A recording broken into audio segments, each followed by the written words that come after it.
अगर हम आपसे पूछें कि सबसे हाई सिक्योरिटी किसकी होती है, तो शायद आपके दिमाग में ख्याल देश के प्रधानमंत्री और प्रेसिडेंट का ही आएगा।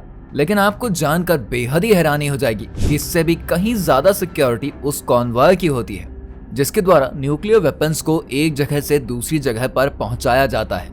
आगे पुलिस की गाड़ियां, बीच में बुलेट प्रूफ ट्रक और ऊपर निगरानी करते 2 हेलीकॉप्टर से लैस इस कॉन्वॉय में और क्या कुछ होता है खास, और इसकी सिक्योरिटी पीएम और प्रेसिडेंट से भी कहीं ज्यादा होती है। हम ऐसा आखिर क्यों कह रहे हैं, इसके बारे में अगर आपको जानना है ना, तो वीडियो के एंड तक जरूर बने रहिएगा।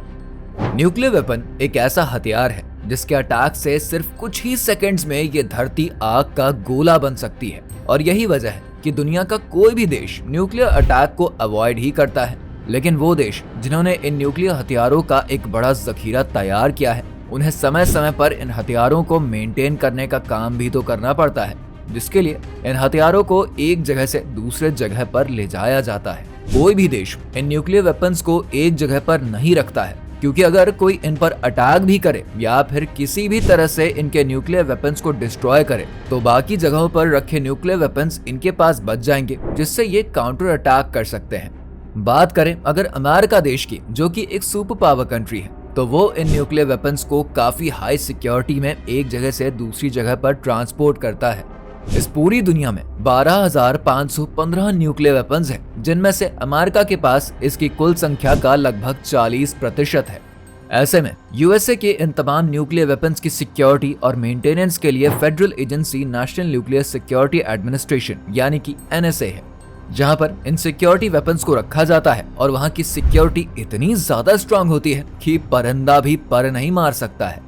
लेकिन मेंटेनेंस के लिए जब इन वेपन्स को रोड से होते हुए गुजारा जाता है ना, तो फिर यहाँ पर काफी हाई लेवल की सिक्योरिटी रखी जाती है। इसमें एक कॉन्वॉय के जरिए इन न्यूक्लियर वेपन्स को एक जगह से दूसरी जगह पर ट्रांसफर किया जाता है। इस कॉन्वॉय के बीच में एक बड़ा सा ट्रक होता है, जो कि मेन कॉन्वॉय होता है, जिसमें न्यूक्लियर वेपन मौजूद होता है। इस कॉन्वॉय में कई बख्तरबंद गाड़ियां इस ट्रक से कुछ निश्चित दूरी पर चलती हैं, जिन्हें बेयर कैट कहा जाता है। ये गाड़ियां बुलेट प्रूफ होने के साथ साथ काफी ज्यादा सिक्योर्ड भी होती है, क्योंकि हर एक गाड़ी में लगभग 5 से 6 फेडरल एजेंट्स मौजूद होते हैं, जो कि न्यूक्लियर वेपन को अटैक से बचाने का काम करते हैं। इन गाड़ियों में जगह जगह पर विंडोज भी होते हैं, जहां से ये एजेंट्स जरूरत पड़ने पर फायरिंग करते हैं। इनके पास हैंडगन्स, शॉटगन्स और असॉल्ट राइफल्स भी मौजूद होते हैं। साथ ही बख्तरबंद के ऊपर ऑटोमेटिक मशीन गन भी लगी होती है। कॉन्वॉय की ये सारी गाड़ियां रेडियो फ्रीक्वेंसी के माध्यम से आपस में जुड़ी हुई होती हैं।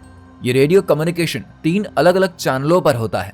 न्यूक्लियर कॉन्वॉय में 7 बख्तरबंद गाड़ियां होती है, जिसमें 5 ट्रक्स के साथ, जबकि बाकी 2 उससे 1 किलोमीटर की दूरी पर चलती हैं।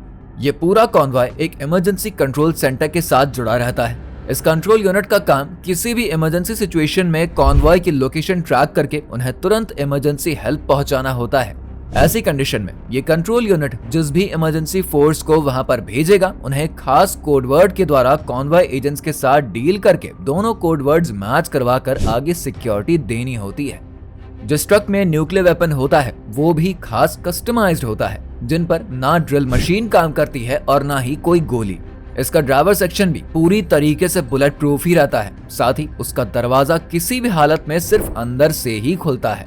अगर कैसे भी अटैकर ट्रक के अंदर चले भी जाते हैं, तो न्यूक्लियर वेपन्स के कंटेनर्स को खोलने का एक्सेस कॉन्वॉय एजेंट्स के पास ही होता है, क्योंकि इसका एक्सेस सिर्फ एनएसए के पास ही होता है। साथ ही अगर कोई जैसे तैसे करके ट्रक की कार्गो तक पहुंच भी गया, तो भी ट्रक के अंदर उन्हें सबसे पहले स्प्रे गन मिलेगी, जिससे एक गाढ़ा और चिपकने वाला स्प्रे निकलेगा, जिसकी वजह से कोई व्यक्ति अपनी मूवमेंट नहीं बदल पाता है और फिर वो चलने फिरने में असमर्थ हो जाता है।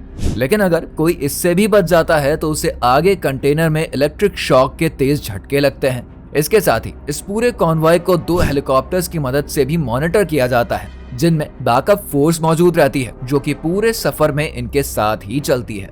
अब तक अमेरिका में कई बार न्यूक्लियर वेपन्स को ट्रांसपोर्ट किया जा चुका है, लेकिन अभी तक एक बार भी उस पर कोई अटैक नहीं हुआ है। उम्मीद है हमारे द्वारा दी गई जानकारी पसंद आई होगी। अगर हाँ, तो इसे लाइक और शेयर करके हमारे चैनल को सब्सक्राइब करना ना भूलें।